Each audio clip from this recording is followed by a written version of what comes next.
na pinasa sa LTO, meron. Saan po nangyaring himala, Mr. President? Noong panahon na ito, 2022, ang Customs Commissioner ay walang iba kundi si Yogi Filemon Ruiz. Marami akong nakukuhang balita na maluwag ang customs sa mga information or importation ng sasakyan noong mga panahon na yon. Sa madalit salita, maluwag as in, maluwag ang smuggling. At sino naman itong si Yasser Abbas, na Director for Imports and Assessment Services ng Bureau of Customs? Sa kanya dumadaan ang pag-approve ng mga pumapasok ng mga sasakyan. Ano ang nangyari dito? Mr. President, sanga-sangang problema po ang nais ko mabigyan diin ngayong araw. Una po, ang smuggling. Makikita po natin na may nakagawa ng paraan para mag-import ng mga luxury vehicles nang hindi nagbabayad ng karapatang buwis. Ayon sa kadudadudang certificate of payment na sinabit sa LTO, 24.7 million lang ang binayaran ng kada Bugatti owner. Pero kung i-compute ito, mahigit 207 million kada Bugatti ang estimated duties and taxes na dapat sana nakolekta ng gobyerno. Ibig sabihin, naluging gobyerno ng 183 million pesos kada sasakyan, or a total of 366 million pesos ang nalugi. Ito ay kung tunay ang mga dokumentong sinumitin nila sa LTO. Tinawagan po namin ulit ang Customs tungkol sa certificate of payment na ito. Ang sagot po ng Customs kaninang umaga sa amin ay doubtful daw po sila sa legitimacy ng mga dokumento na sinabit sa LTO. Hindi pa po kami kayang idiretso. Pangalawa, Mr. President, may problema po ang LTO sa kanilang registration process. Paano po ito nakalusot? Napakarami na pong pagkakataon na may mga smuggled luxury vehicles na narehistro ang LTO.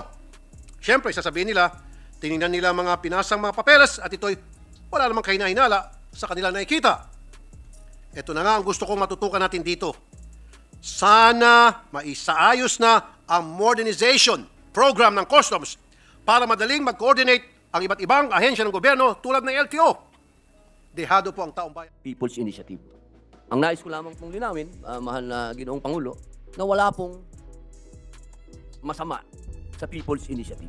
Wala. Yan po ay kasama sa konstitusyon at yan po ay pinalalakas. Katulad po ng sinabi ni Senator Bato de la Rosa, ito po ay esensya ng ating demokrasya. Ang nagkakaroon lamang po ng hindi naaayon sa saligang batas na pero doon sa Article 6, Section 21, kung hindi po ako nagkakamali, in time of war, malinaw po doon na ang Senado at ang House ay meron silang magkasamang pagpupulong at sila ay boboto separately. Napakalinaw po nun. Hindi lang po natin maintindihan kung bakit nagkaroon ng People's Initiative na ipinipilit ang voting jointly. Ang pag-uusapan natin ay saligang batas. Because of the people. And we will continue to push for the uplifting of the life of every Filipino. In the event that our people would come to truly believe that it is only through their own efforts that they can rewrite the letters of the Constitution to a form and content that they think embodies their ideals, I am sure that the Senate will be the first to support. However, the Senate will also be the first to condemn if the right to people's initiative is being bastardized by enterprising politicians. The Senate will not allow and will therefore condemn any form of threat, coercion, or bribery that compromises the future of our country and our people. I call on the persons behind this deceptive and fraudulent people's initiative.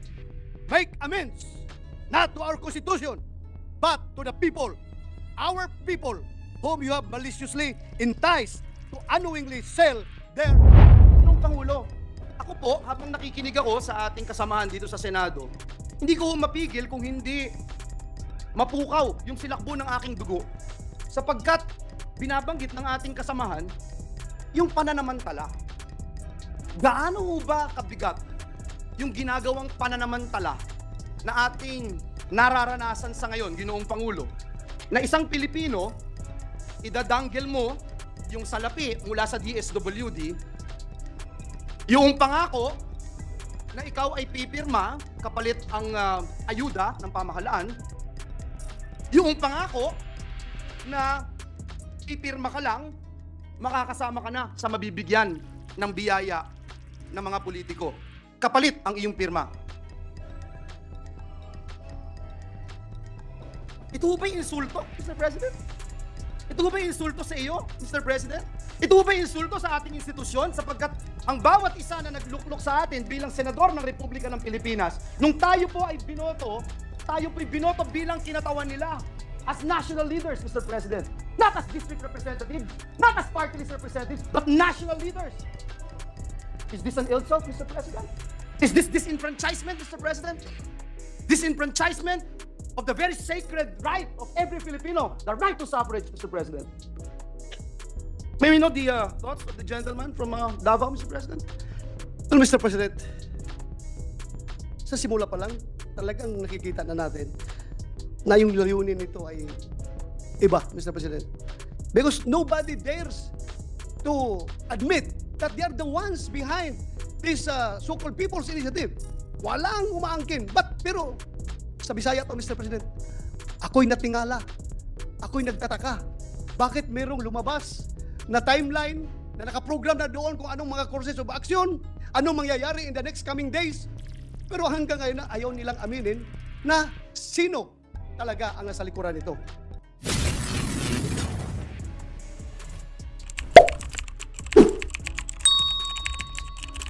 Simula po noong nakamit natin ang ating kalayaan, 8 bersyon ng konstitusyon ang umiral sa ating bansa. The 1989 Malolos Constitution, the Philippine Organic Act of 1902, the Jones Law of 1916, the 1935 Constitution, the 1943 Constitution, the 1973 Constitution, the 1986 Freedom Constitution, and our present Constitution, the 1987 Constitution. Sa 8 Philippine Constitution na aking nabanggit, tanging sa 1987 Constitution lamang po natin matagpuan ang People's Initiative bilang pamamaraan para amendahan ang konstitusyon. Isa po ang People's Initiative sa mga probisyon na nagbibigay ng kapangyarihan sa mamamayan na magpasimuno ng reforma sa pamahalaan. In the words of Justice Panganiban in his separate opinion in the case of Miriam Defensor Santiago versus Comelec, and I quote, "Initiative like referendum and recall is a new and treasured feature of the Filipino constitutional system.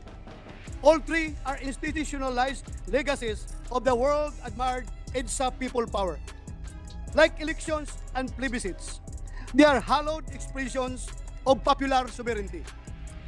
They are sacred democratic rights of our people to be used as their final weapons against political excesses, opportunism, inaction, oppression, and misgovernance, as well as their preserved instruments to exact transparency, accountability, and faithfulness from their chosen leaders." End of quote. I repeat, Mr. President, it is a sacred democratic right of our people to be used as their final weapons against political excesses, opportunism, inaction, oppression, and misgovernance. Ito po ang isa sa purposes ng People's Initiative as envisioned by the framers of the 1987 Constitution. Pinahahalagahan po ng saligang batas ang gampanin ng mamamayan na siguruhin na patuloy na lalamanin ng mga pahina nito ang kanilang mga interes at kapakanan. After all government authority emanates from the people. However, if the people are being misled, deceived, and coerced to sign a piece of document proposing to amend the Constitution for a certain amount of money, then the initiative is invalidated. Worse, its intentions are tarnished. The sacredness of initiative is stained by selfish motives. Ang pinagtataka po natin ngayon, bakit tila ang umiikot na so-called People's Initiative ay isang politician's initiative? Pareho pa rin silang PI, Mr. President. This is an insult and outright affront to the space duly afforded to us by the Constitution. A space intended to accommodate our people's capacity to introduce reforms. Ginoong Pangulo, mga kababayan, mayroon pong 3 pamamaraan upang baguhin ang mga titik ng ating konstitusyon. Ang 2 sa 3 proseso na ito ay nangangailangan ng direktang partisipasyon ng mga halal na mga mambabatas, mga kongresista at tayong mga senador, nag-iisa po ang pamamaraan na nakareserba para sa taong bayan para amyendahan ang saligang batas. Ito po ang tinatawag natin na People's Initiative. Bakit po kaya hindi gamitin ng mga politician na nagsusulong na Politicians Initiative ang dalawang pamamaraan na nasa konstitusyon kung gusto nilang baguhin ang ating saligang batas? Bakit hindi pa sapat sa ilang mga mambabatas na mapagkalooban ng dalawang pagpipilian para baguhin ang konstitusyon? Kailangan ba na pati ang direktang inilaan para sa ating mga mamamayan ay kukunin at gagamitin ng mga gahamang politiko? Tila Ginoong Pangulo, sa pagdaan ng mga araw, mas maraming katanungan pa ang nadadagdag kaysa mga kasagutan sa Politicians Initiative. Pero isa po ang nabigyang linaw. Mayroong mga kumikilos upang manlinlang ng ating mamamayan. Mga individual at mga grupo na tila ang tingin lamang sa pamahalaan ay isang negosyo na pwedeng pagkakitaan. Handa silang mamuhunan sa pagbili ng mga pirma o lagda. Napakadali lamang, lalo na kung hindi naman kinabukasan ng bayan ang kanilang turing dito, kundi isang tseke na maaari nilang ipalit sa salapi pagdating ng panahon. Nakalulungkot na ang pinagsamantalahan ay siyang mga kababayan natin mga walang-wala sa buhay. Sila na ang mga nagdarahop at naghihikahos. Silang mga nagugutom at walang hanap buhay. May mga pagkakataon na ilan sa ating mga kababayan na pumirma sa kadudad-dudang People's Initiative ay wala ng ibang makakapitan kundi patalim. Kapalit ng munting halaga ay pagsangla ng kaluluwa. Nakagagalit na silang mga vulnerable ang palaging target ng panlilinlang ng mga politikong may mga pansariling motibo. Nakakapanlumong isipin kung paano sinamantala ang kahirapan sa buhay ng mga mamamayan para lamang sa sariling kapakanan ng mga nasa kapangyarihan. Minsan naisip ko, Mr. President, kung nangyari ito nung bata pa ako, malamang kasama ang aking mga magulang sa mga hihikayatin nilang pumirma. At dahil mahirap lang kami, baka nga pumirma sila. Kaya ganun na lamang ang aking galit, Mr. President, sa pananamantalang ito. Pumirma ka na lang, bahala na kung hindi naintindihan, di bali, may 100 pesos ka o kaya 3,000 pesos, may panghapunan na kayo ng pamilya mo. I feel it is my obligation to stand up for the poor because I know what it is like to believe that you do not have a choice. It is my obligation to tell every single one who is listening to me right now, be it inside this hall or on some video being aired, you always have a choice. And the Senate is ready to support you in making a real, informed, dignified choice. Ginoong Pangulo, nais ko pong susugan ang pananawagan ng ating Majority Leader, Senator Joel Villanueva. Hinihikayat po natin ang ating mga kababayan na niluko, pinilit maging yung mga nakatanggap ng panunuhol kapalit ang kanilang pagpirma sa isang dokumento kung saan hindi malinaw sa paglahad kung ano ang reforma na gustong iamyenda sa konstitusyon. Lumantad kayo at huwag matakot. Tulungan niyo po ang inyong Senado na pananagutin ang mga nagsamantalang sa mga kahinaan. Laging bukas ang bulwagan ng Senado at handang pangalagaan ang sinumang nais pagsiwalat ng katotohanan at nagmamahal sa ating bayan. May kasabihan po tayo, walang manluloko kung walang magpapaloko. But you know, Mr. President, I think this saying is a case of victim blaming, lalong-lalo na sa sitwasyong ito. Sa kasalukuyang panahon, tingnan natin ito mula sa ibang perspektiba. Patawan ng parusa ang mga naluluko at huwag ipataw ang sisi sa mga inosenteng naloko. If the ill-intentioned have done their part in attempting to distort and destroy the very spirit of initiative, I implore the Senate, let us not allow such distortion to succeed. Let us take the initiative, so to speak, to protect our people from sinister motives. Protect, most especially, the ones who are unable to do it for themselves. The Senate does not and will never infringe on the right of the people to exercise the right guaranteed by the Constitution. Justice Panganiban declares that, and I quote, the right to propose amendments to the Constitution is really a species of the right of free speech and free assembly. And certainly, it would be tyrannical and despotic to stop anyone from speaking freely and persuading others to conform to her beliefs. As the eminent Voltaire once said, I may disagree with what you say, but I will defend to the death your right to say it. After all, freedom is not really for the truth we agree with, but as Justice Holmes wrote, freedom for the truth that we hate. End of quote.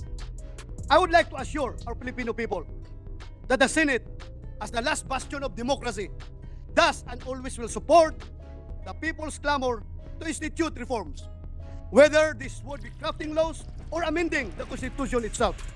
The Senate exists because of the people, and we will continue to push for the uplifting of the life of every Filipino. In the event that our people would come to truly believe that it is only through their own efforts that they can rewrite the letters of the Constitution to a form and content that they think embodies their ideals, I am sure that the Senate will be the first to support. However, the Senate will also be the first to condemn if the right to people's initiative is being bastardized by enterprising politicians. The Senate will not allow and will therefore condemn any form of threat, coercion, or bribery that compromises the future of our country and our people. I call on the persons behind this deceptive and fraudulent people's initiative to make amends, not to our Constitution, but to the people, our people, whom you have maliciously enticed to unknowingly sell their future. Maraming salamat, Mr. President. Maraming salamat, Senator Bato de la Rosa. Mabuhay ka. Very passionate speech. Mr. President, may I be allowed to just make or pose some clarificatory questions, Mr. President? If the gentleman from Davao and Bohol would yield to some clarificatory questions, Mr. President, from this representation. Yes, if he so wishes. Yes, Mr. President. Thank you, Mr. President. At the onset, Mr. President, let me state for the record my sincerest gratitude and sa Tagalog, Mr. President, yung pagsaludo sa isang senador na re-electionist ito, Mr. President. Hindi marunong matakot na gawin ang tama. Hindi marunong matakot na ipaglaban ang karapatan ng mamamayang Pilipino. Let me just put that on record, Mr. President. I salute, whether you agree with him or not, you salute, Mr. President, the character of this gentleman who is here today in this August chamber to deliver such a compelling and passionate privileged speech, Mr. President. Mr. President, ang unang katanungan ko sa ating kasama dito sa bulwagang ito, pinanggit niyo po, Ginoong Pangulo, yung third mode of changing the Constitution, which is people's initiative, Mr. President. Pwede ho bang malaman natin, Ginoong Pangulo, na pag people's initiative, kailangan po ba non-partisan? Kailangan po ba hindi ginagamit ang anumang makinarya ng pamahalaan ng gobyerno? Ginagamit ang programa ng iba't ibang departamento para lamang makakalap ng pirma? Ito po ba ay natural? Sapagkat marami ho sa ating mga kababayan, Ginoong Pangulo, ang nagtatanong, ito ba ay natural na nangyayari? Hindi ho bulag ang mga Pilipino, Ginoong Pangulo. Nakita natin sa telebisyon, narinig natin sa mga radyo, na-monitor natin sa social media. Isang kababayan natin, kaya ho ako'y bilib na bilib sa ating kasamahan dito sapagkat inilagay niya yung kanyang sarili doon sa mga taong binanggit niya na parang nagkakapit patalim na lamang, Ginoong Pangulo, sapagkat tama po ba natatanggap ka ng ayuda mula sa pamahalaan, programa ng pamahalaan, pero kailangan mong pumirma sa isang dokumentong hindi mo naiintindihan? Ito po ba'y natural? Ito po ba ay people's initiative, Mr. President, Ginoong Pangulo? Well, Mr. President, Majority Leader, as I've said, sa nakikita natin na nangyayari ngayon, tila lumalabas na hindi naman talaga ito kagustuhan ng taong bayan. So this is not a people's initiative. This is politicians' initiative. Kung sino yung mga politiko na nasa likuran na nagpapatakbo nitong people's initiative kuno. So, very clear, Mr. President. At yung pangalawang sinabi mo, Mr. President, na natural ba na gamitin yung pondo ng bayan katulad ng AX, pondo ng gobyerno to entice these people to vote or to sign, to get their signature. Ay yun po, Mr. President, ay lantarang vote buying kung tutuusin.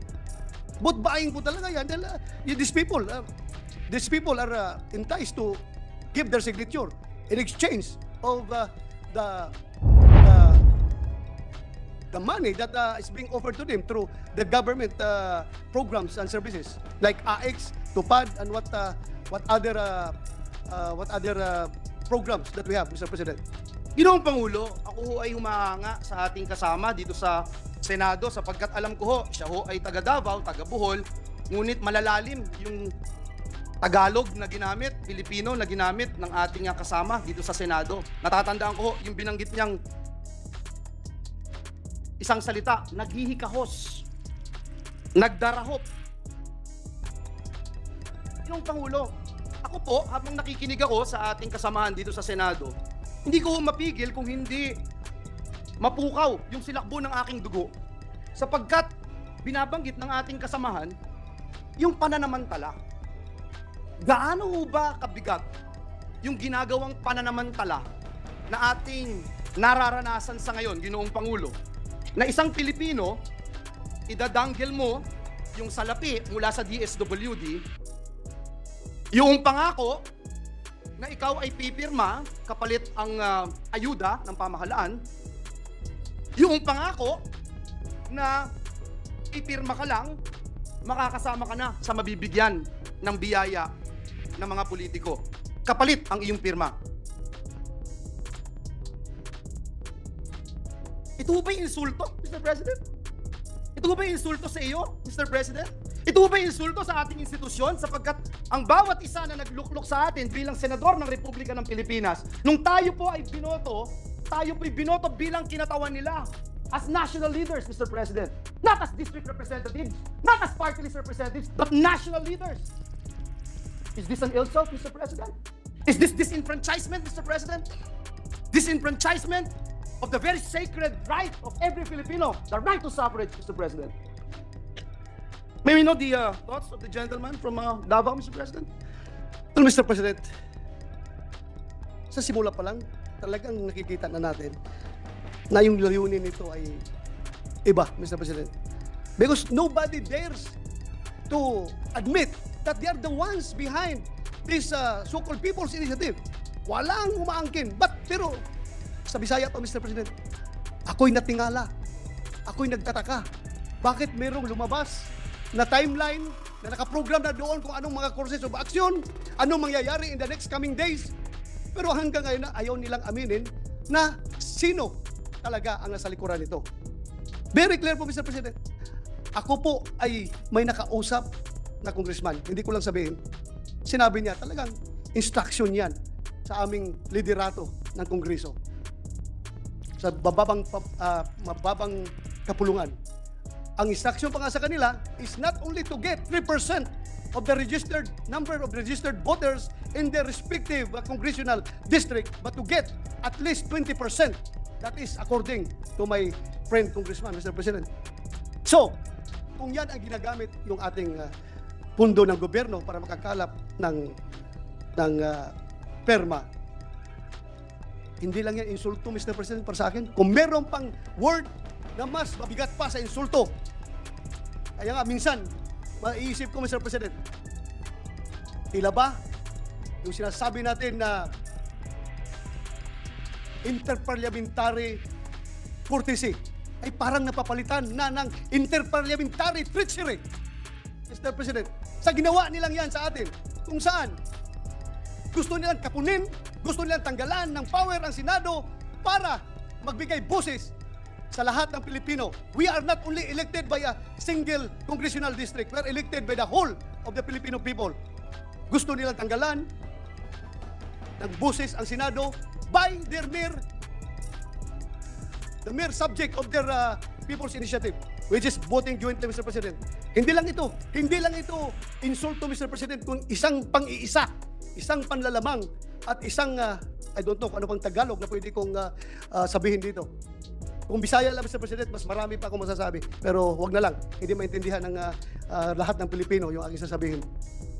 Mr. President, Ginoong Pangulo, as I speak before you today, Mr. President, I am hearing and seeing some news reports from leaders of the other chamber quoting this representation's name, Mr. President, na may ebidensya daw po ba, Mr. President?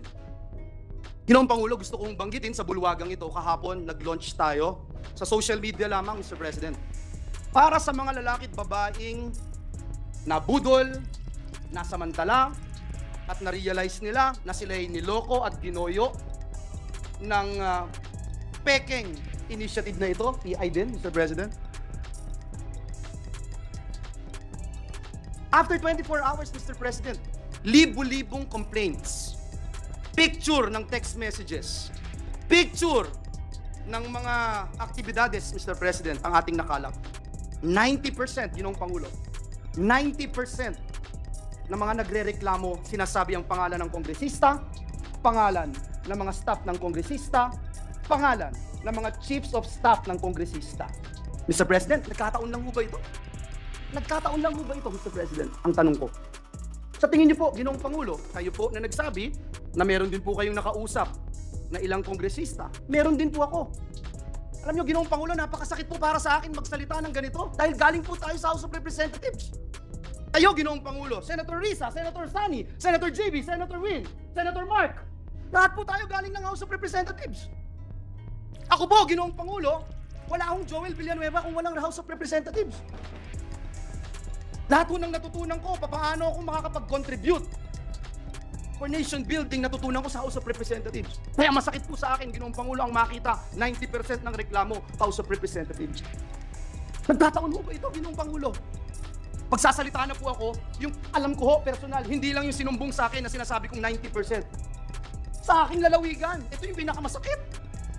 Lalawigang tinubuan ko, Mr. President. 20 taon mahigit ang hinintay bago nagkaroon ng representante ang dakilang lalawigan ng Bulacan dito sa bulwagang ito. Tapos may ganito, Mr. President. Nakausap ko yung mga konsehal, nakausap ko yung mga kapitan, nakausap ko pati TODA, Mr. President, na ginamit ng mga kongresista doon.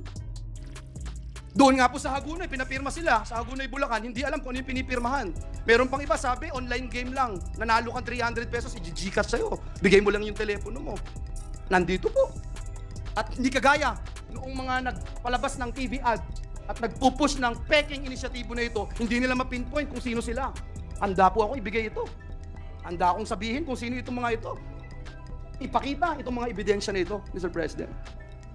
I'm just wondering, Mr. President, bakit ganito? Nakita ko po si Senator Cynthia Villar, galing din po sa House of Representatives. Bakit ganito, Ginoong Pangulo?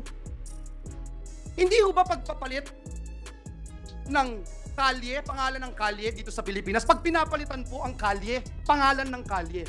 Ginoong Pangulo, matanong ko po ang ating distinguished colleague, pag pinapalitan po ba ang kalye, pangalan ng kalye dito sa Pilipinas, pagkatapos po bang maipasa sa House of Representatives, batas na po ito, palitan na ang kalye? Hindi pa, Ginoong Pangulo. May Senado pa. Dadaan pa yan sa Senado. Pagkatapos may BICAM. Mr. President, hindi pangalan ng kalye ang pinapalitan. Kaluluwa ng bayan natin ang pinapalitan. Na for almost 40 years hindi ginagalaw. Na for almost 40 years hindi basta-basta pinakikialaman. Bakit? Kaluluwa ng bayan to. Now you see with your own eyes on television. Now you hear the complaints of the people. And I will use and borrow the words of Senator Bato de la Rosa. Yung mga nagdarahop, yung mga naghihikahos, mga nangangailangan ng tulong, nangangailangan ng ayuda ng gobyerno, umaasa sa tulong ng gobyerno, pagsasamantalahan natin para lamang ma-extend ang termino natin, para lamang ma-abolish ang Senado. Mr. President, kung gusto ng taong bayang i-abolish ang Senado, I don't mind. If it is the will of the people, I don't mind. Ano mang klaseng gusto ng ating mga kababayan, dalhin man ang ating bayan sa kangkungan, dalhin man ang ating bayan sa impyerno, kung yan ang gusto ng taong bayan, susunod tayo. Re-respetuhin natin. Pero Mr. President, Ginoong Pangulo, kung ayuda ng gobyerno, ipagkakait mo. Kung hindi ka pipirma, Hindi ka makatanggap. hindi ka makakatanggap. At ano ito? Katang-isip ni Senator Bato de la Rosa? Katang-isip ni Joel Villanueva?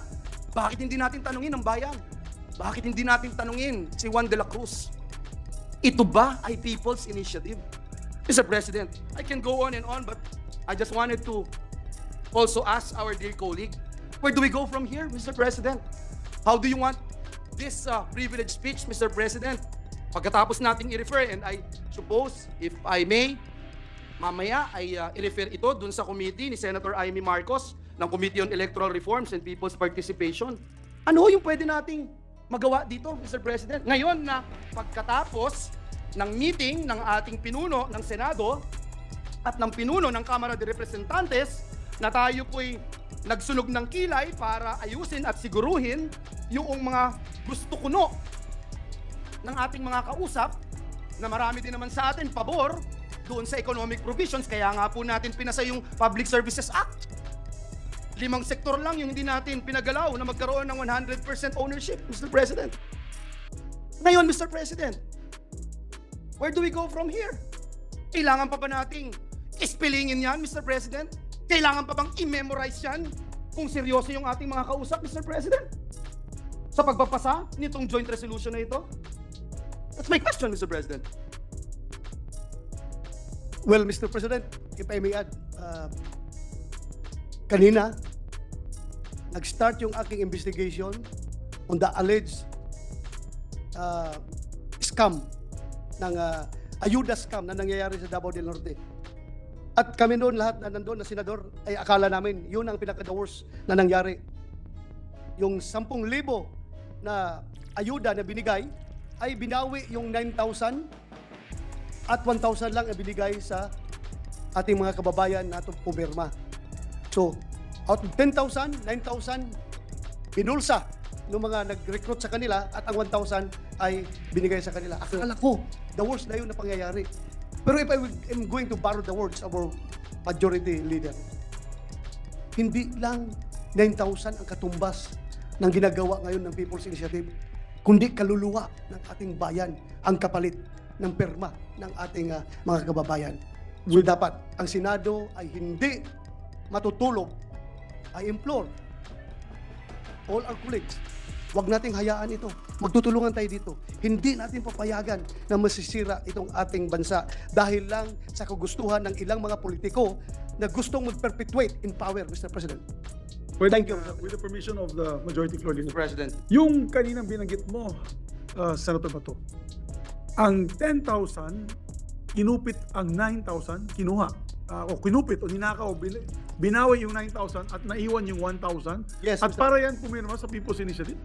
Ay, hindi yun, Mr. President. Iba yun. Iba yun. Iba. Kasi dalawang krimen, kung yan ang nangyari, dalawang krimen ang nangyari doon. So, ang sinasabi mo, ito ay ayuda lamang. Ayuda lamang. Ayuda lamang. Ang comparison lang na pinapakita ko is that yung katumbas ng perma nila ay 9,000 na napunta sa korupsyon. Pero itong ginagawang People's Initiative, ang katumbas ng kanilang perma ay kinabukasan ng ating bayan. That is immeasurable. Ang value po niyan ay hindi po ma-quantify, Mr. President. So, napakahirap po i-reconcile itong mga latest na pangyayari sa ating bansa, Ginoong Pangulo. Thank you. Mr. President, may I also ask the gentleman from Davao and Bohol, where do we go from here, Mr. President? May mga COMELEC officials na po sa ilang parte ng ating bansa, whether district or regional, na tumatanggap nitong mga peking firma na pinagsamantalahan, firma na nagoyo yung pumirma, Mr. President. Where do we go from here, Mr. President? Ano bang accountability, Ginoong Pangulo, ng ating mga opisyales ng COMELEC para tignan ito? Kasi ho, meron po isang nagsasabi sa isang artikulo na ang tanging mandato lamang ng COMELEC ay tumanggap ng pirma. Hindi na po nila iniimbestigahan ito. Meron naman nagsasabing pwedeng mag-imbestiga. Ngunit sa aking pagkakaalam, Mr. President, matagal-tagal na rin po tayo dito sa mundo ng lehislatura, Mr. President, as I mentioned, I was a term member of the House, and this is my second term here in the Senate. Hindi naman po ganun talaga makapag-imbestiga ang COMELEC sa mga ganitong gawain, Mr. President. So, what can we do, Mr. President? I think, Mr. President, right now, we cannot stop COMELEC from accepting all the signatures being submitted to them because it is their duty to receive all those signatures. But doon na lang natin sila sisingilin, Mr. President, sa kanilang function sa pag-verify. Yung verification nila, dapat ito ay gagawin nila ng totoo at may halong konsensya, Mr. President. Sana may konsensya sila sa kanilang gagawing verification later on, Mr. President. Perhaps, Mr. President, I would encourage my distinguished colleague, Senator Bato, to look into this specific law, if there is any, Mr. President, to not just ministerially accept all these signatures, despite the fact that they are very much aware of what is happening. In fact, Mr. President, just today, I made an announcement that because just like our dear colleague, hindi ko masikmura ito, Mr. President. Hindi ko masikmura talaga. Ako'y mag-retire na after my term here in the Senate, Mr. President. And hindi ko lang masikmura itong ginagawang paglapastangan sa payak na karapatan ng ating mga kababayan. Lalong-lalo na sa pagpapalit ng ating konstitusyon. If there's one word to describe what's happening right now, Mr. President, nakakasalukasok. Nakakasalukasok itong ginagawang ito, Mr. President. Mr. President, this is bigger than us, bigger than you and me, bigger than all of us, bigger than this institution. When you talk about the Constitution of the Republic of the Philippines. Mr. President, perhaps we can do something about it. Kung alam natin na may problema, at gaya ng nabanggit ko, Mr. President, ako mismo ay willing na spearhead yung pong pagbawi ng pirma ng ating mga kababayan. Kaya sa mga nanonood po sa atin, live streaming sa Facebook o kung saan man, inaanyayahan ko po kayo, gaya ng binanggit kanina ni Senator Bato, magsumbong po kayo. Aalalayan po namin kayo. All you need to do is magkaroon ho kayo ng affidavit. Gagawa ho namin kayo ng form. Punta lang ho kayo sa inyong lokal na COMELEC office sa inyong lugar at sabihin ang nangyari at binabawi ninyo ang inyong pirma. Kasi ho ako, sa aking experience, Mr. President, doon ho sa aming lalawigan, lalo na sa aming distrito, nakakalungkot po yung nangyari sa aming distrito. Wala ho akong nakausap ni isa. Ako'y gagalangin ko ho, Mr. President, Senator Bato de la Rosa, gagalangin ko po yung aking kababayan na magsabi sa akin, gusto ko itong pagpapalit ng ating konstitusyon, o gusto kong revisahin, gusto kong tignan. Gusto kong i-review. Gusto kong magkaroon ng unicameral form of government. Gusto kong buwagin ng Senado. Gagalangin ko po eh. Actually, gagalangin ko po. Wala ho akong problema doon.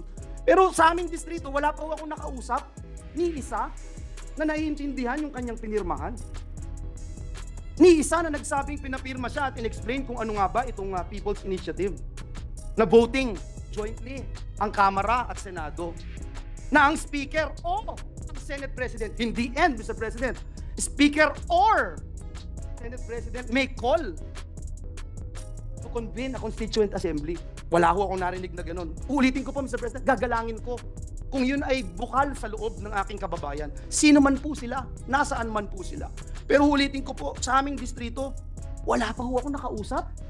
Well, Mr. President, the mere fact na ito'y ginawa nila while we are on break. Nasa Christmas vacation tayo, nagkakaroon sila ng blitzkrieg attack. Mr. President, how do you qualify that kind of situation? Naka-break tayo, bigla na lang, lumabas ito ngayon, at wala na, we're caught off guard. Are you saying there's bad faith, Mr. President? Well, I presume there is bad faith. Then, pwede namang sabihin sa atin, prangkahin tayo, na gusto namin ito. Kung meron silang respeto sa atin, pwede naman lang sabihin na gusto namin ito, introduce namin ito, sa ayaw nyo sa gusto, we will go for it. Pero wag naman yung patalikod, Mr. President, na mabulaga na lang tayo habang tayo nasa vacation. Ganun na lang. What about the result of our caucus, Mr. President?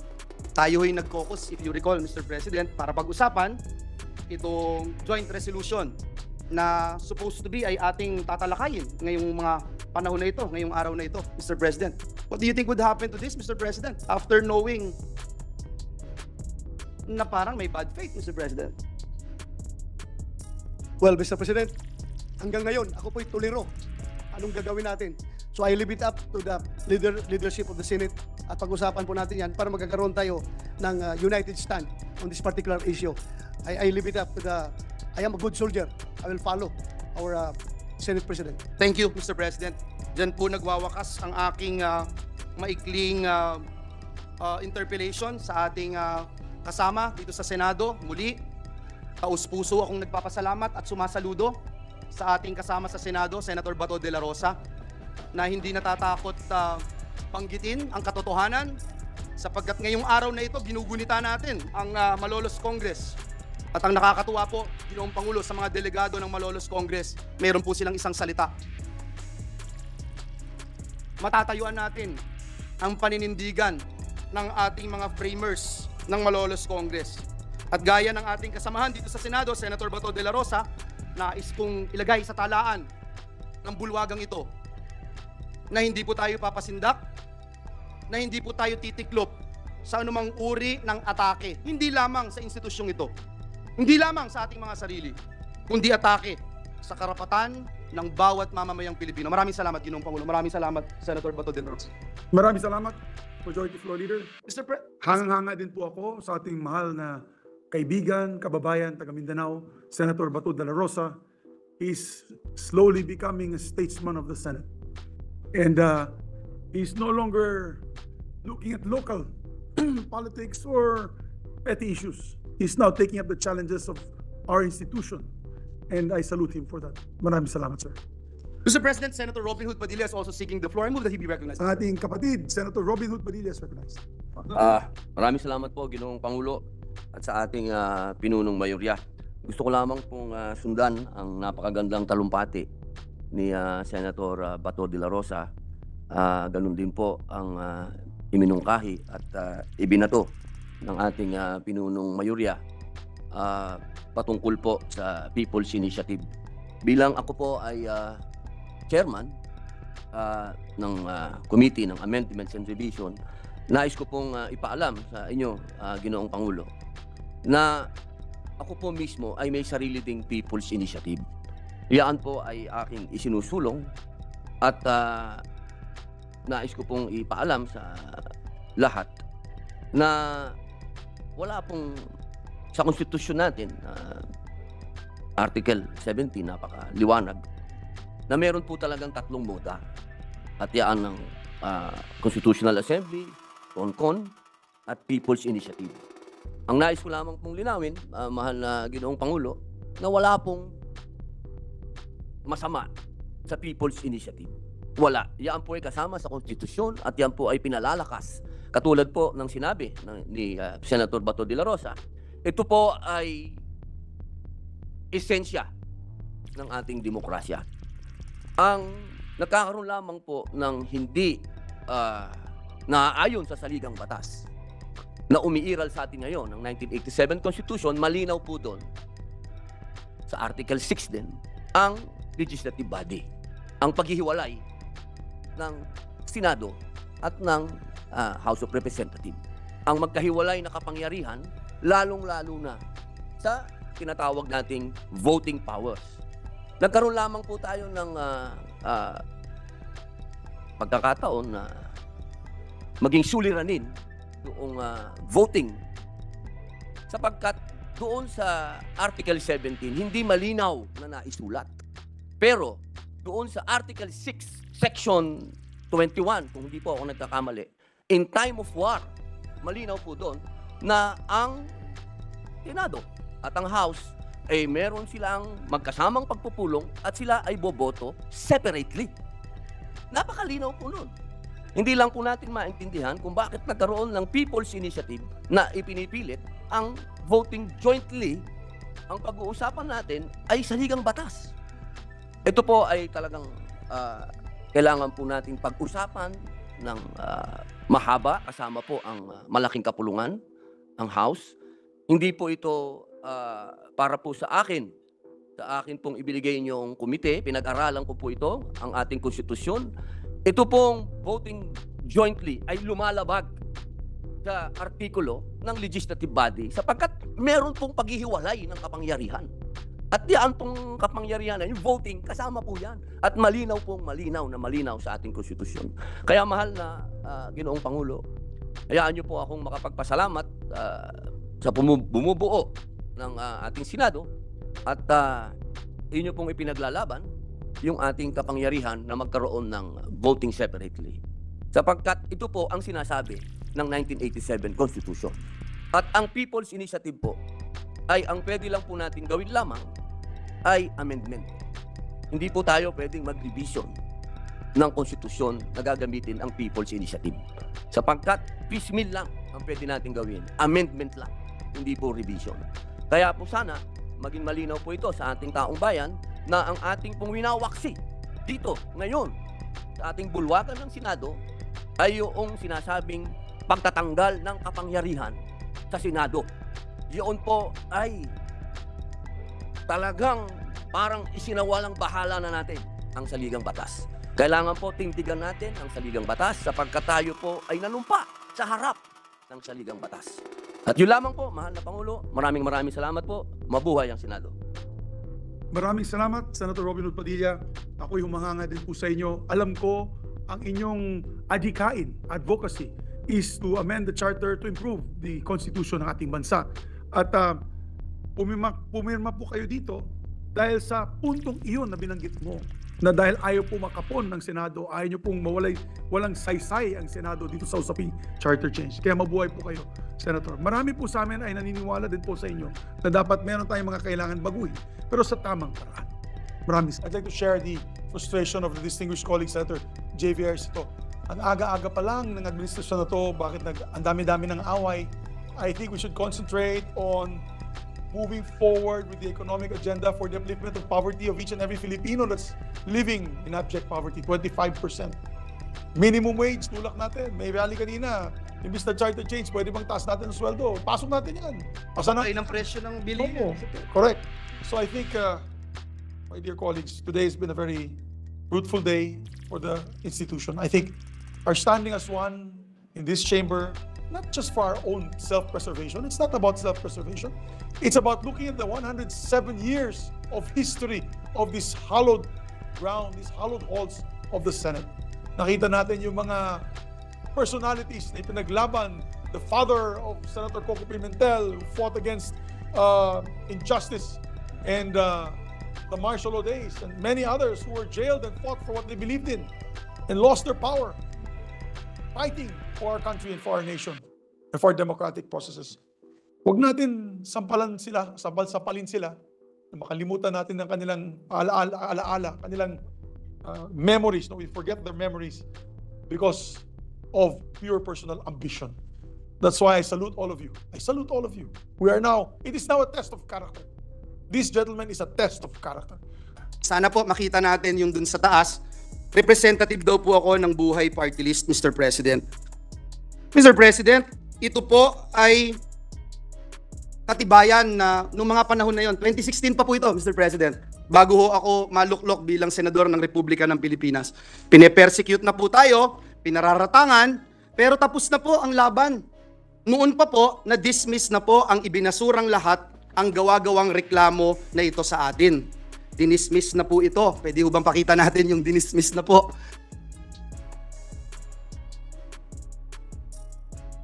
Mr. President, 2019 pa po, dinismiss na po ang kasong ito na ipinaparatang sa atin. Noong 2016 po, Ginoong Pangulo, ayan po yung pag-dismiss, Mr. President, ng reklamo. Hindi nga po nakarating sa korte, Ginoong Pangulo, na dismiss na po sa probable cause pa lamang. Mr. President, noong 2016, ginamit po ito, ngunit hindi nagtagumpay. Nakakuha po tayo ng 18,459,222 votes. Noong pong 2022 elections, 18 million na naman ang nakuha po natin at talagang hindi rin po pinaniwalaan ng taong bayan. Ang mga paratang na ito na ngayon po ay inuulit ng makapangyarihang chairperson ng Committee on Appropriations. Mr. President, is the Pope Catholic? Nag-research po ba at nag-aral ang nag-aakusang ito sa atin?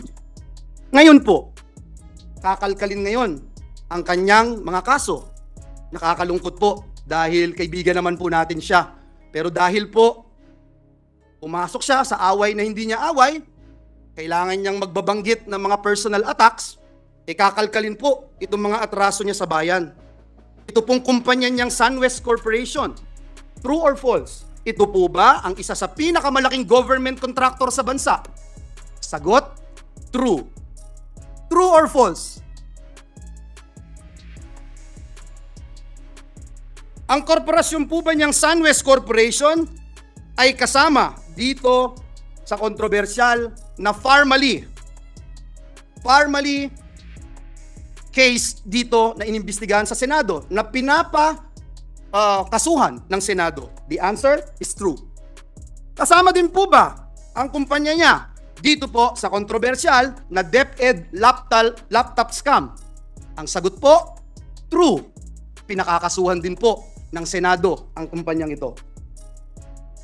Napakadami pong BIR cases. Madali po maghanap, Mr. President.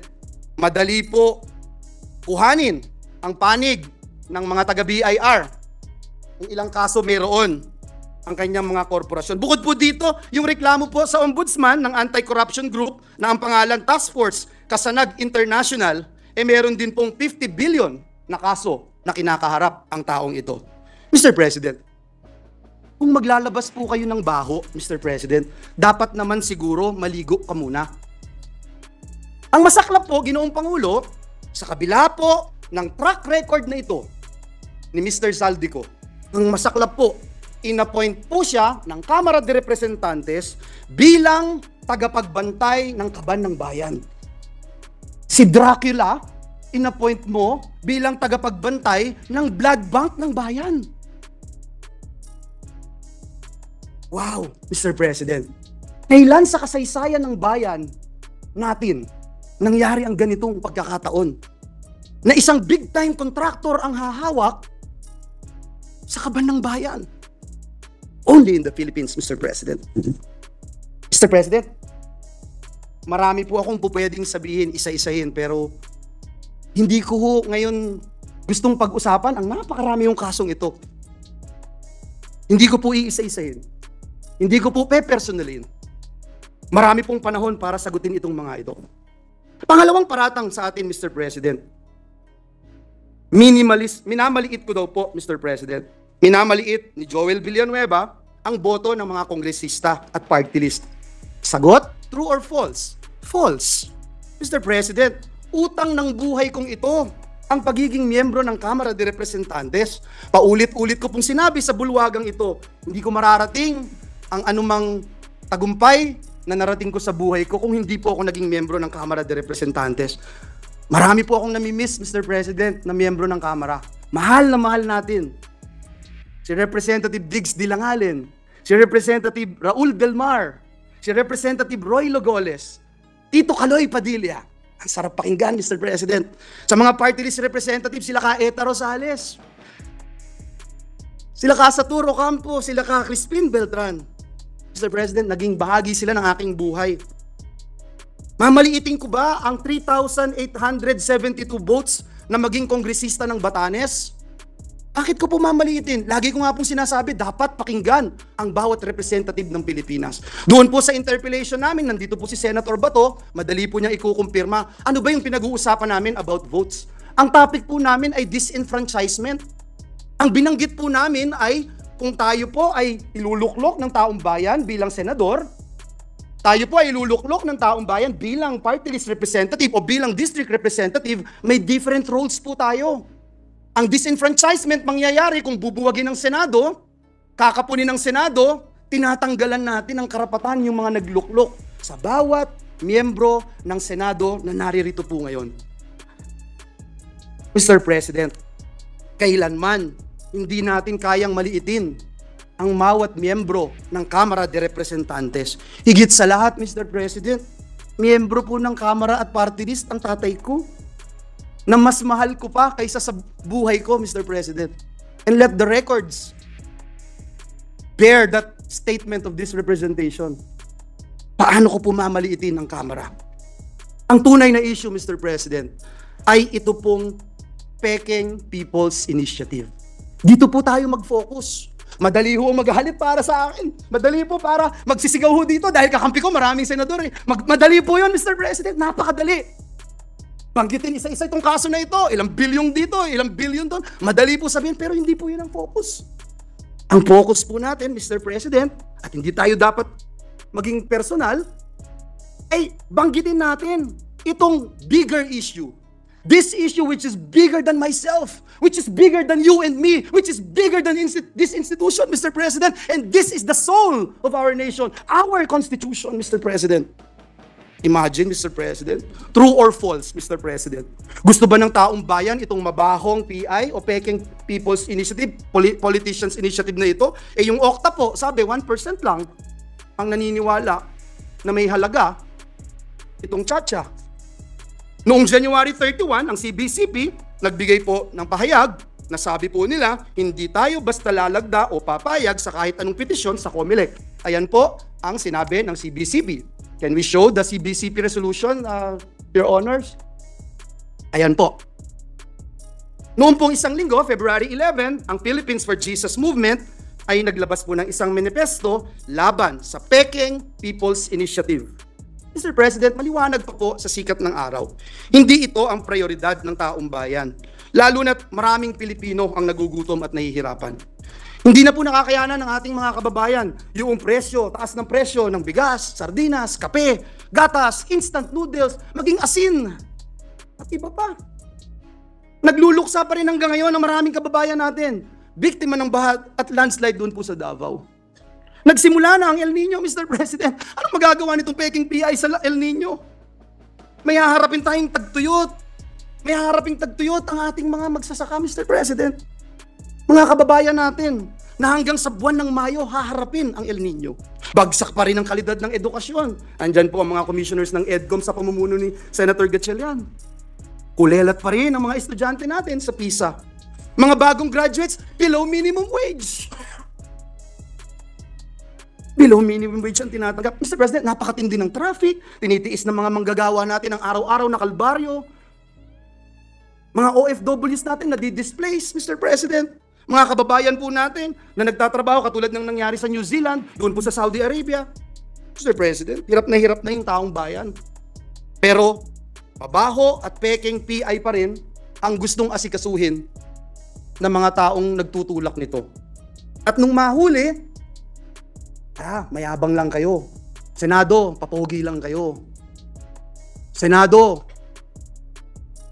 gawin nyo to, gawin nyo yan. Mr. President, ano ba talagang layunin ng mga taong nagsusulong ng peking PI?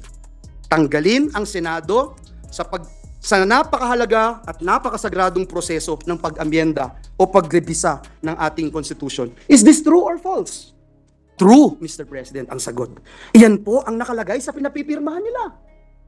Mr. President, may nanununog ng bahay natin, nahuli natin, may dalang sulo, sinusunog ang ating mga poste ng bahay natin, at nung mahuli natin sila, sa halip na magpakumbaba, sa halip na aminin na sila'y nagkamali, sila pa po ang galit, Mr. President. Sila pa po yung nambubuli. Nung mahuli po natin, ayaw pa rin pong umamin sa kanilang kasalanan. Sa halip po, minumura tayo, tinitira tayo ng below the belt, kesyo pangit tayo, mayabang tayo, etc. Sila pa ang galit at sabi pa sa atin, hoy, pagluto mo pa ako. Hoy, next week, ipasa mo to. Mr. President, hindi ho punching bag ang Senado.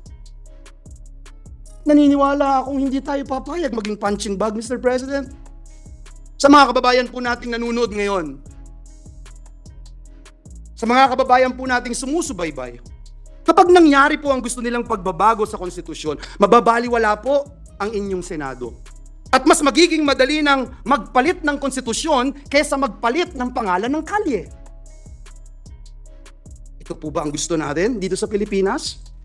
Uulitin ko po. Gusto nilang buwagin at tanggalin ang boses ng Senado samantalang hindi mabilang ng mga landmark legislations na tinrabaho ng mga miyembro ng Senado. Uunahin ko na po kayo, Senate President, yung Bangsamoro Organic Law. Kung wala po kayo, hindi ko kayo nagsulong nito.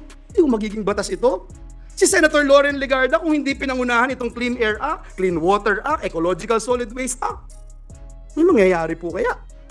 Si Senator JB, kung wala, may Universal Healthcare Act kaya? Si Si Senator Risa, kung wala, may expanded maternity leave law kaya? Mr. President, si Senator Angara, meron kayang Tatak Pinoy, may regional specialty centers. Si Senator Binay, meron kayang expanded NIPAS Act, Anti-Child Sexual Abuse or Exploitation Materials Act. Si Senator Alan Cayetano, meron kayang Good Manners and the Values Education Act. Meron kayang Bayanihan to Heal as One Act. Meron kayang Bayanihan to Recover as One Act na isinulong ni Senator Alan Cayetano. Si Senator Pia Cayetano, meron kayang Reproductive Health Act, may Cheaper Medicines Act. Meron kayang Syntax Reform Law, etc. Si Senator Bato, meron kayang BFP Modernization Act. At just recently, itong PNP Reorganization Act. Si Senator Jinggoy, kung wala, meron kaya itong Strengthening Professionalism and Promoting the Continuity of Policies and Modernization Initiatives in the AFP. At higit sa lahat, mamaya itatakil na natin yung pagtaas ng sweldo ng mga manggagawa. Kung wala si Senator Win, meron kayang Excellence in Teacher Education Act. Kung wala si Senator Bongo, meron kayang mga malasakit center sa Pilipinas. Kung wala si Senator Grace po, meron kayang amendments to the Public Services Act. Kung wala po si Senator Bong Revilla, meron kayang Teaching Supplies Allowance Act. Wala si Senator Tolentino, meron kayang resetting itong mga nangyaring kailangang eleksyon at itong mga paglilitis at pag-iimbestiga ng Senado sa mga anomalya na nangyayari sa ating bayan. Kung wala si Senator Amy Marcos, meron kayang amendments to the Foreign Investments Act. Mr. President, I can go on and on and on, Mr. President. Kung gaano karami ang tinrabaho ng inyong Senado, hindi para sa personal na interes, hindi para lumawig ang aming mga termino, hindi para lumaki ang pondo na aming kailangang hawakan. Mr. President, Ginoong Pangulo, patuloy po akong nagdadasal. Patuloy kong ipinagdadasal ang ating mga kasamahan sa Kamara de Representantes. Lalo na po si Ginoong Zaldico. Mr. President, kung ayaw niya pong maniwala sa akin, i-quote ko na lang po yung sinabi ni Speaker Martin Romualdez. Don't throw stones if you live in a glass house. Yan po ang sinabi ni Speaker. Sana po marinig po ng ating mga kasamahan. Pinapanalangin ko po na bigyan tayo nawa ng Panginoong Diyos ng lakas, talino, maging kakayahan para magpatawad, Ginoong Pangulo. At pagtuunan ng pansin higit sa lahat, ano po ba ang tunay na kailangan ng bayan ngayon? At ipanalo natin ang taong bayan. Sa halip na pagtuunan natin ng pansin kung sinong mas magaling, kung sinong mas magandang lalaki o kung sino man ang mas mayabang. Hindi po ang mabaho at peking People's Politicians Initiative ang kailangan ni Juan de la Cruz. Sa tindi po ng kahirapan, sa tindi ng traffic, sa tindi ng gutom, hindi po PI ang kailangan. Ang kailangan po, Mr. President, ni Juan de la Cruz ay pambili ng gamot. Kailangan po niya ng pagkain sa hapagkainan nila. Ang kailangan po niya ay kalidad na edukasyon. Ang kailangan po niya ay trabaho at magandang kita. Nawa, Ginoong Pangulo, matuldukan na ang mabaho at peking People's Initiative. Marami na pong nagawa ang inyong Senado, pero kulang pa. At alam ko po, bilang miyembro ng institusyong ito, na marami pa tayong magagawa para sa bayan. Kaya magtrabaho po tayo. Maraming salamat, Ginoong Pangulo. Mabuhay ang Senado ng Republika ng Pilipinas. Maraming salamat, Senator Joel Villanueva. Senator Pia Cayetano is recognized, our distinguished colleague from Pateros and Taguig. Thank you, Mr. President. Mr. President, just a short intervention with the permission of our colleague, the Majority Floor Leader. Mr. President, I would just like to share my observations with everyone. Ever since the Senate, ever since it came to our attention, and I think we were not yet in session yet, we had met, we had discussed, and we had all, most of us at least, have expressed alarm. Nagpahayag tayo ng shock, ng kaba, ng takot na yung umiiral at na ang pagkakalat ng papirma ng PI parang panloloko sa tao. And si Majority Floor Leader Joel Villanueva was one of the most outspoken and vocal. Number one kasi magaling naman talaga ang communication skills ni Senator Joel. So ginagamit niya yung presence niya sa social media at masipag ho siya magpa-interview para ipaliwanag yung issue. Sa akin pong natatandaan, issue-based parate ang mga statements niya. Tinatanong niya na ano bang laman ng PI na pinipirmahan ng mga kababayan natin na kapos na nga sa pera, hindi mapakain ng mga anak nila. Tapos kung talagang gusto nilang pagbabago, okay. Pero ano ba yung pinipirmahan nila na PI na yan? So dahil sa mga ipinakita niya, pati tayong mga internal na discussion natin, kasama mga ibang kasamahan natin dito sa Senado, including Senator Amy, Senator Lauren, marami ho sa atin. Nag-usap-usap tayo, yun nga, wala pa hong session nun. And nakita natin, nakakuha tayo ng mga kopya nung pinapapirmahan na People's Initiative, ni walang nakasulat po doon na provision ng batas na kunyari tungkol sa pagandahin ng livelihood o pamurahin ang gamot o yung bigas at yung mga magsasaka at mangingisda mabigyan ng suporta. Walang ganun eh. Tungkol ho yun dun sa voting jointly at voting separately. Ang effect po nung pinapapirmahan na voting jointly, mawawalan ng boses ang Senado na since time immemorial, bumoboto separately, pati nga ho para sa isang paggawa ng bagong kalye. So yun lang naman yung mga paliwanag ni Senator Joel. So nagtataka ako na ang response na nakuha niya, hindi lang pambabatikos, kasi kayang-kaya naman ang balat ni Senator Joel. Senator Amy, wag mo munang kausapin si Senator Joel kasi gusto ko naman, hindi kasi meron akong sasabihin tungkol sa balat niya eh. Kaya gusto ko full attention kayong lahat. Ang alam ko kasi yung balat ni Senator Joel, hindi malipis. Nagbabasketball po yun sa ilalim ng araw. Testigo po dyan si Senator Angara. I'm sure kahit kalmut-kalmutin ko yan, hindi malaparusilana yung balat niyan. Makapal po yung balat niyan, balat kalabaw po yan. Hindi ho yan maarte, hindi po yan maselan. Kung makipagbiruan nga yun dito, last ho yan na mapipikon, hindi ko pa nga ho nakitang pikon yan eh. Pero, pag naman yung nagbigay siya ng pahayag o kaya yun nga, yung mga statement niya sa media kung saan inilalabas lang niya yung kailangan maintindihan ng tao na epekto nung pinipirmahan nila na may ebidensya na may mga grupong nagpapapirma. Bakit hindi siya sagutin ng maayos tungkol doon? Kung yung mga taong natatamaan, bakit hindi sila magpaliwanag na hindi ganito ho yun, yung pinapapirma namin, ganito. Bakit ang balik, kung ano-anong kasinungalingan na iniimbento para, dungisan ang mabuting pangalan ni Senator Joel Villanueva? Hindi ho nagagawa ng basta-basta yun. Kahit anong pagdudungis na ginawa nyo. Ang taong may takot sa Diyos, yung totoong takot sa Diyos, hindi ho yan kayang madungisan, hindi ho yan. Kumbaga, parang water and oil lang po yan. Paano ko ba sasabihin sa Tagalog yon? O kahit sa English? Tubig at langis. Tubig at langis. Alam niyo na yon. Tubig at langis. Hindi ho naghahalo yon. So, kung may babatikos na maayos sana, di pakinggan din natin. Pero yung basta-basta lang may mga allegations na para lang siraan ang pagkatao ng isang kasamahan natin na buong buhay niya binigay niya sa taong bayan, sa Diyos. Hindi ho tama yun. At tayo din ho dito ay naninindigan. Nagbibigay ng suporta dahil ang kaibigan natin, ang gusto niyang gawin trabaho. Araw-araw po yan mga kaibigan, mga kababayan. Araw-araw siyang nagme-message sa amin kung ano agenda. Tapos, maraming nagagalit sa kanya kasi, kunyari, gusto ko una yung sa akin. Gusto din ni Senator Angara, una din yung sa kanya. Gusto din ni Senator Bato, una yung sa kanya. Gusto din ni kami-kami, ito talaga si Joel, inuna yung sa kanya, inuna yung sa kanya. So, si Senator Bato, yan ang pinakahuling uuwi kasi mag-giveaway yan. Mag-giveaway yan sa akin para mauwian ko yung anak ko. Maraming salamat. Siya lahat sumasalo noon, mga kababayan. He is a hardworking, honest senator. And he took time.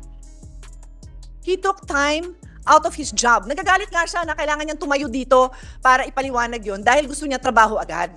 Gusto niya yung minimum wage bill ng ating Senate President na halos lahat na yata po kami co-sponsor. Yan ang pag-usapan. But we cannot also allow na basta-basta kung nagbabato, nagtatapon, nag-iimbento ng kasinungalingan ang mga ibang tao laban sa isang humble and simple public servant in the person of our brother, Senator Joel Villanueva, Mr. President. You don't have to react. I just wanted to make that statement, Mr. President. Thank you, Mr. President. Let me just put on the records, Mr. President, my sincerest thanks and appreciation to our dear colleagues. Hindi ko nabanggit dun sa speech yung unang-unang nagtanggol ho sa akin, sila Senator Nancy at si Senator Chis para sagutin yung mga below the belt na paninira sa atin. Appreciate it, Mr. President. Thank you. Yes. Also for the record, bilang Senate President ng institusyon na ito, I have to give my hats off at saludo po ako sa iyo, sa ating Majority Floor Leader, dahil sa sipag at tiyaga mo na harapin ang lahat ng mga problema ng ating mga kasamahan dito sa institusyon ng ito. Yung institusyon na to. Bilang majority floor leader, nakaranas po ako 3 beses na maging majority floor leader. Napakahirap ng trabaho yan. Balansehin ang iba't ibang interes ng ating mga senador, lalo na sa pagsulat ng mga batas. Kaya I know you're under extreme pressure. But on a personal note, alam na alam ko, kayang-kaya mo yan. Napaka galing nitong majority floor leader, nag-aaral, yan ang pinakamaganda. At napaka-honest. Sa totoo lang, napaka-honest. Kaya nga si Bak yan eh. Di ba? Citizens Against Crime and Corruption. Yan ang away niya. That is his advocacy, anti-corruption. Advocacy niya. He's anti-corruption fighter. Kaya nakakatawa ang mga paratang ng isang miyembro ng mababang kapulungan sa ating kasamahan.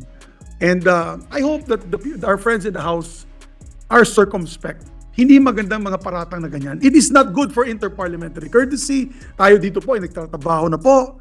Ang dami na po natin na ipasa at na yung araw na ito, may ipapasa po tayo para sa masang Pilipino na sa tingin ko ang makakatulong sa pag-angat ng kahirapan, sa kahirapan ng ating mga kababayan. Yan ang dapat tutukan natin. Nabigyan natin ginhawa ang ating mga mahihirap nating kababayan through legislation, through legislative work, my dear colleagues. We never as senators overstep our bounds. We do not act like presidents here. We are all legislators. We do not overstep our powers. We do not overstep our bounds and boundaries. We just do our job well. That's why saludo ako sa iyo, Majority Leader Joel Villanueva. Mabuhay po kayo. Thank you, Mr. President. Thank you very much. Yes, Mr. President. Next, Senator Sonny Angara is seeking the floor. I move that he be recognized. Our distinguished colleague from the province of Aurora and the Republic of the Philippines, Senator Sonny Angara is recognized. Mr. President, I just want to, hindi ko rin papalipasin po yung itong moment na ito. I'd like to second what you said, what Senator Pia said, what our majority leader said, that the focus should be on the issue, the public issue, which is the Peking People's Initiative, Mr. President. And I admire our distinguished majority leader, our dear friend, like a brother to us, always working hard for our interest. In fact, he even singled out our pet advocacies. Ganun ho siya. He took the time out to single out. And he was a very vital part in passing many, if not all, of these measures, and we thank him for that. I know many times he feels underappreciated, but we truly appreciate the work he and his team. I think it's worth mentioning. It's not just one person. To pass a bill into law, it takes effort. All our staff nagpupuyat po yan, and kumbaga, ang namumuno dyan is you, Mr. President, our Senate President Pro Tem, and of course, our Majority Leader, along with the chairpersons of the respective committees, Mr. President. Hindi biro yung proseso ng pagsasabatas ng isang panukala. It's no joke. That's why akala ng iba it's like just checking off a box, di ba? Hindi po ganun yun. Marami pong konsultasyon yun. Kaya natawa ako nung sabi, maglatag na daw tayo ng posisyon. Paano tayo maglalatag ng posisyon? Kakaumpisa lang ng mga hearing. Di ba? Parang pinakita na parang hindi kailangan yung hearing. Kumbaga seremonya na lang ho siya. No, it's an actual, honest to goodness, public consultation. Ginawa ba nila yon sa PI? Parang wala akong narinig na public consultation, Mr. President. Di ba? Parang ginawa nila nung nagse-celebrate tayo ng Christmas at New Year. Parang fast break, kumbaga. Di ba? Kung fast break lang, wala nang mas gagaling sa majority leader natin. Tsaka Senator Bongo, magaling din sa fast break. Sa basketball. Sa basketball. Hindi sa pagsasabatas. Sa pagsasabatas, wala dapat fast break. Dahil parang mababa ang tingin natin sa kababayan natin, Mr. President, kapag finast break natin yung pagsasabatas. At saka hindi pangkaraniwang batas ito, Mr. President. Saligang batas ang pinag-uusapan ito.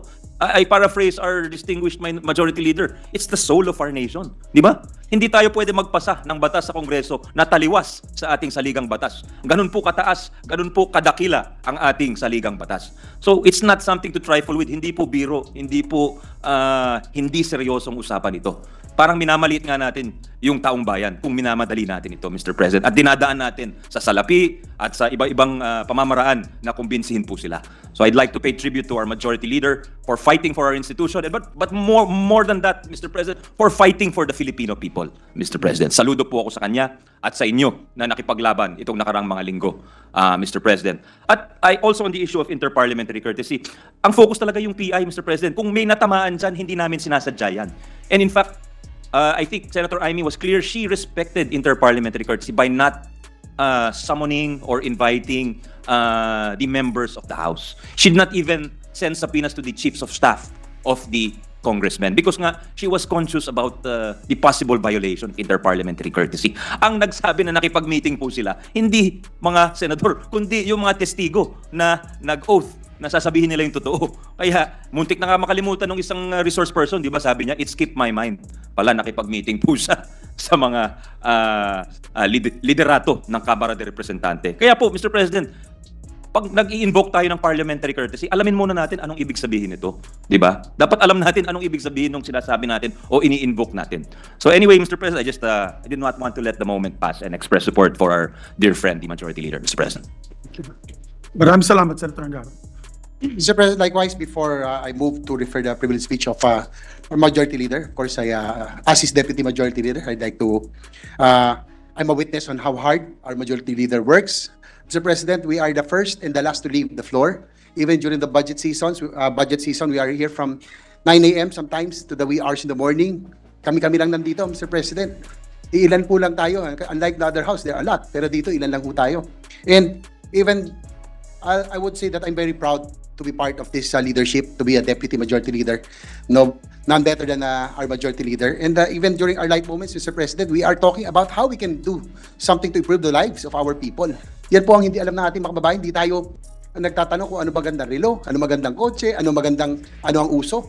Mr. President, even during our light moments, pinag-uusapan natin anong pwede nating gawin. Paano natin matutulungan ang ating Defense Department, that is sa West Philippine Sea, how we can improve agriculture. Kung ano-ano pinag-uusapan natin, siguro yan ang hindi alam ng ating makabayan na kahit po. Pati paano natin ibaba yung sobrang grabing talamak na korupsyon sa ating bansa. Opo. Oh, that's why, Mr. President, I'm proud to serve under your leadership, our Senate President, Mig Subiri, Majority Floor Leader, Joel Villanueva. I'm proud of this institution. Pero kailanman, Mr. President, I will not also look down on our counterparts because we all came from there. We know how it functions. We are also concerned for our districts. Magkaibang functions natin eh. But I will always cherish the years that I spent in the House of Representatives. Kailanman hindi naman natin sila inaaway, Mr. President. So with that, Mr. President, again, to our Majority Leader. There's still two other members. Yes, who just Senator Pia Cayetano.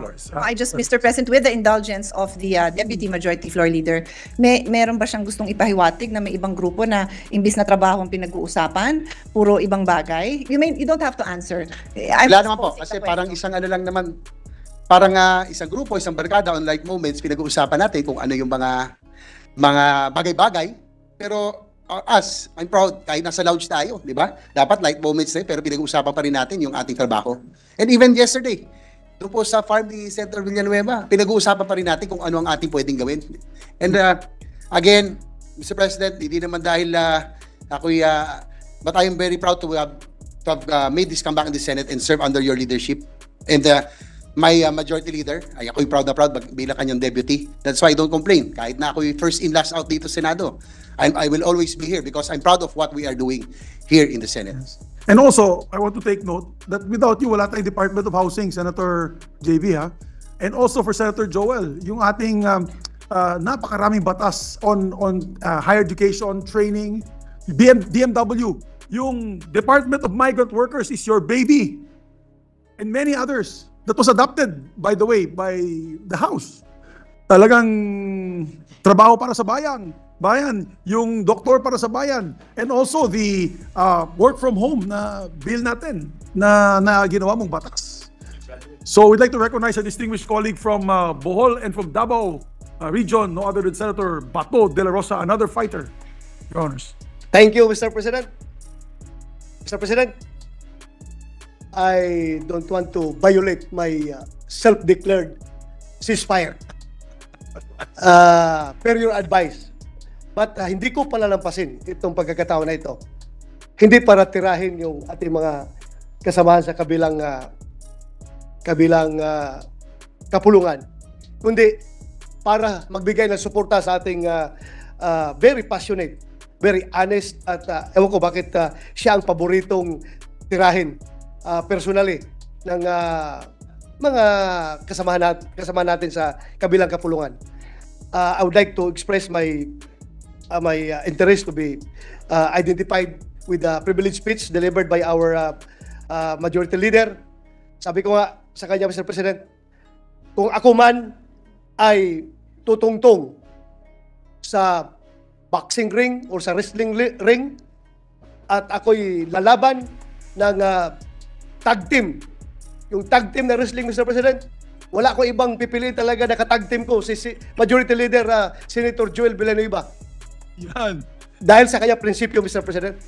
Dahil sa aking paniniwala na siya ay talagang tao na malinis, siya ay tao na honest, siya ay tao na nagsasalita ng totoo at walang tinatago. Kung gusto niya ipaglaban yung institusyon, gusto niya ipaglaban ang konstitusyon, ipaglaban niya yung mga tao na naiisahan, ay talagang very passionate siya na ipaglaban, Mr. President. Kaya sana po, unsolicited advice to those who want to attack Senator Joel Villanueva, please attack him on the issues that we are tackling. Do not attack him personally. Because kung personal na atakan ito, you will be attacking the 23 senators are solidly behind Senator Joel Villanueva. So if you attack Senator Joel Villanueva, you are attacking the whole 24 senators, Mr. President. That's how we do it here in the Senate. And I would like to follow up on the statement of Senator Angara na dito po sa Senado, wala pong pasbarikan dito, Mr. President. Wala pong blind pass dito, Mr. President. Kung sa basketball, walang dunk dito, Mr. President. Puro deliberate ang trabaho dito. Dinidribble ng mabuti ang bola, pinapasa ng mabuti, hinahanapan ng magandang pwesto kung sinong pwedeng mag-jump shot, Mr. President. Wala pong dunk dito. Kaya huwag sana tayo madaliin ang ating mga kasamahan sa pag-amend ng ating konstitusyon dahil sabi nga ni Senator Angara, we are not amending just a simple law, Mr. President. We are amending the very heart and soul of the nation, which is the Constitution. So sana pagbigyan naman nila tayo. Mabuti sana kung hindi tayo gumagalaw. Lunes na Lunes, first hour in the morning, si Senator Angara nag-hearing na sa kanyang subcommittee on constitutional amendments. Kaya huwag naman sana tayo, para naman tayong, I don't know how to describe the situation, Mr. President, but we are working, we are deliberating on it, pinag-usapan, pinagdebatihan, hindi po fast-break ang trabaho namin dito. Kaya po, we are not after of quantity, we are after of quality, Mr. President. Hindi po ito payabangan kung ilang batas ang napapasa ninyo. Pinapasa ninyo kung wala yung magkasamahan o ano ba, magpapalusot tayo. Hindi natin ginagawa yan dito. Nirespeto natin ang isa't isa sa 24 na senador. Kung siya may oposisyon sa batas na pinapanday natin, pinapakinggan natin siya. At nirespeto natin yung kanyang punto. Kaya po, sabihin man yung mabagal, pero maganda ang kinalabasan dahil nga pinag-usapan ng gusto ang mga batas dito. Lalong-lalo na sa pag-aminda ng ating konstitusyon. Kaya, Mr. President, I just would like to assure our majority leader, wherever you go, I am with you, and I will support you, and I will fight for you till death. Thank you, Mr. President. Maraming salamat, Senator Bato de la Rosa, the true fighter of the Senate. Maganda kung kasanggamos si Senator Bato de la Rosa. Yes, Mr. President. Our distinguished colleague from Isabela, Davao, the Republic of the Philippines, Southern Senator Rafi Tulfo, is recognized, sir. Thank you, Mr. President. Good afternoon, Mr. President, distinguished colleagues. Kung natatanda niyo po, during the budget hearing last year ng Committee on Finance, akin pong tinanong mga opisyal ng Bureau of Customs tungkol sa dalawang Bugatti Chiron na nag-viral sa social media dahil pag-alagala ito sa mga kalye ng Metro Manila. Ang Bugatti Chiron ay isa sa pinakamahal na sasakyan sa buong mundo na nagkakalaga ng $3 million kada isa. Ulitin ko po, $3 million kada isa. Madami na pong nangyari mula nung araw na yon. Panoorin po natin video.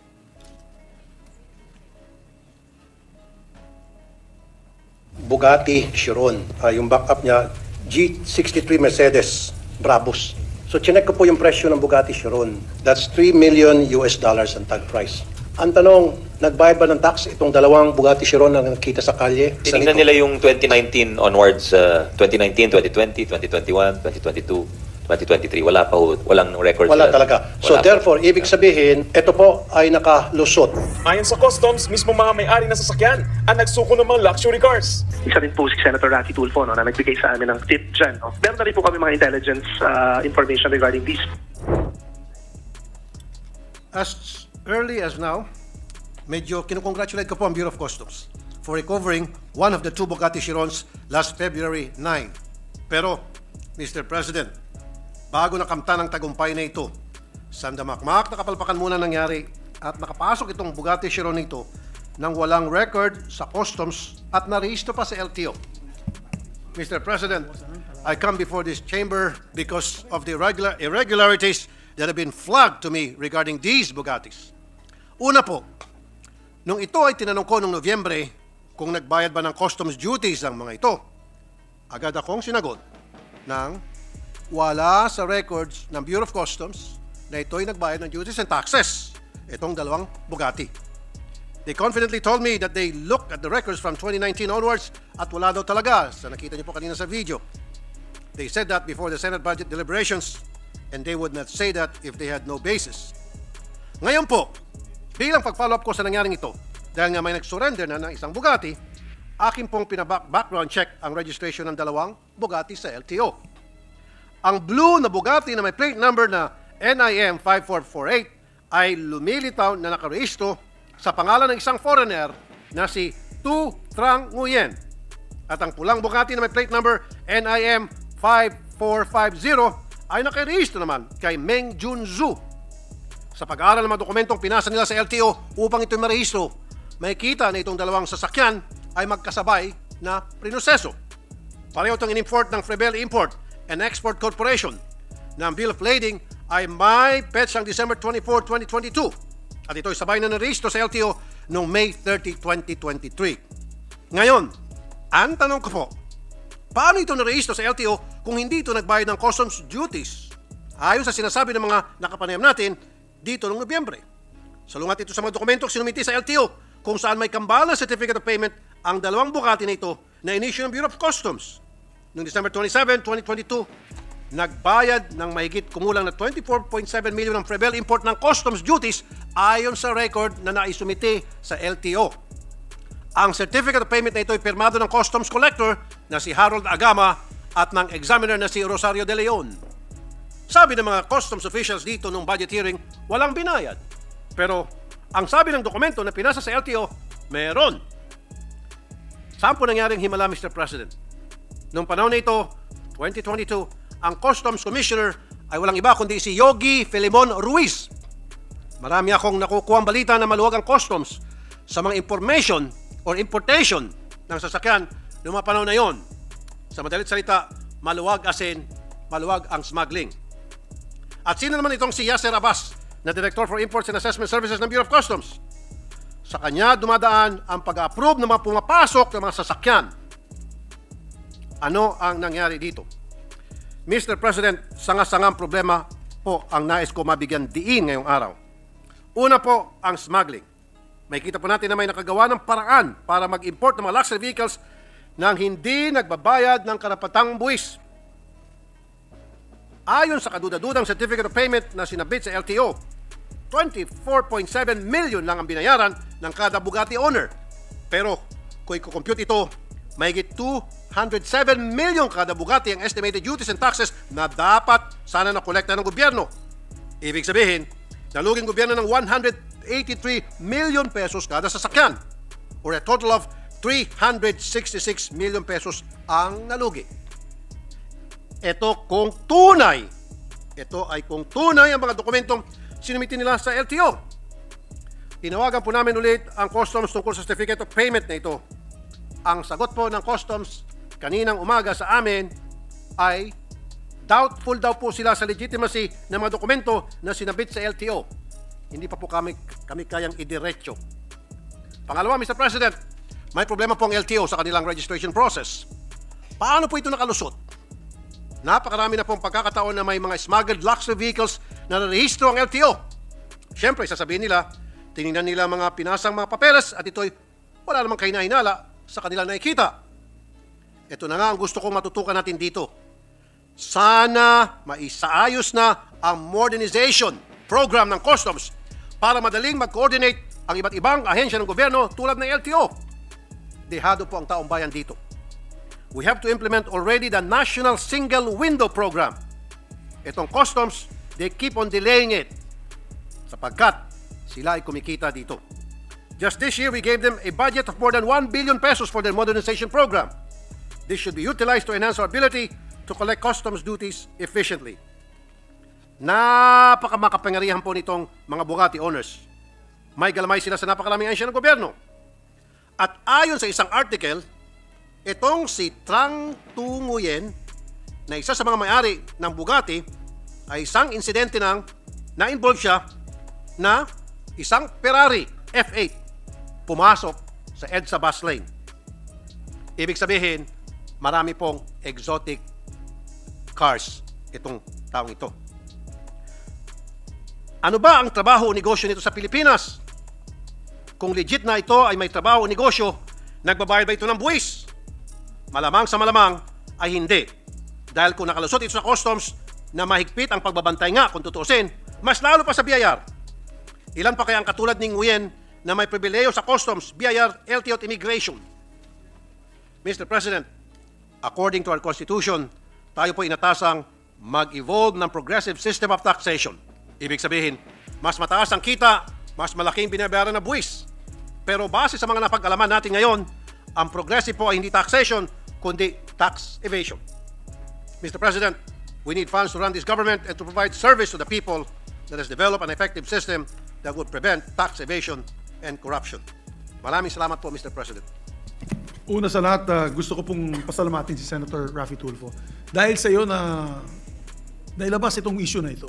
It was during your expose that meron palang 2 Bugatti Chiron dito sa Pilipinas.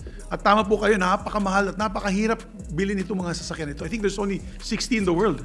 And yes, we have Mr. President, that has a base value of about $3 million each. Yes, and there's only a few. That's why napakamahal yung resale value, packet ng packet. So, tama po yan. Talo yung gobyerno dito. At gusto natin malaman, Senator Raffy, with your expose, sino ang nagparehistro nito? Anong LTO office ang nagparehistro nito?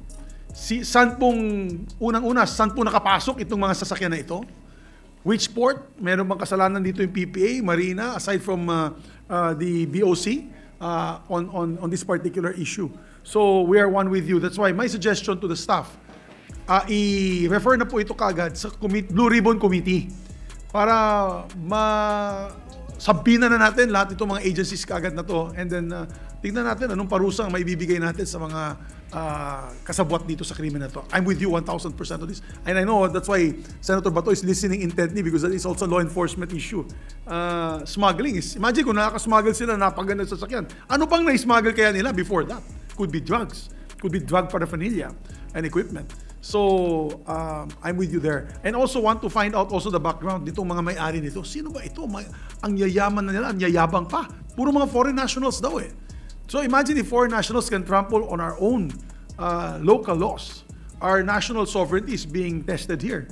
We have to put a stop on these shenanigans. Parang lumalabas sa mga agencies na ito, pera-pera lang. Di ba? Kung sinong mayaman, maski na foreigner, makakuha na nga ng papeles na makatira dito sa Pilipinas, nagpapasok pa sila ng isang katutak na mga smuggled vehicles na napakamahal at hindi nagbabayad ng tamang buwis. So congratulations, kudos to you, Senator Tulfo, for that. Kudos to you. So hanggang dito lang tayo mga tol. Maraming salamat sa panonood at patuloy na suporta. God bless you sa inyo lahat at hanggang sa muli. Paalam.